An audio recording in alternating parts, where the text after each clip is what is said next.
Salam eş kardeş. Salamünaleyküm. Ne olur, ne problem var? Maşın nəsə xodlanmadı, yolda qaldım. Benim kaş yok ne ağacına.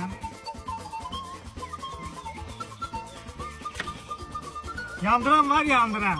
Yandıran yoxdur. Sən gözlə onda məni. Bir kilometr qabaqda mağazin var. Geyim oradan alım gətirim. Ben hiç Hə, gideyim. gəlirəm.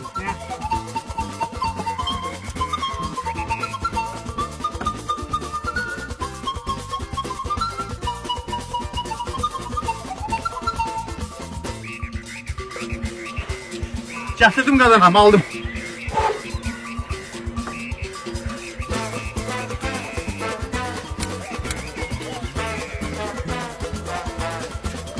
Maşını düzəltməyə gəlin.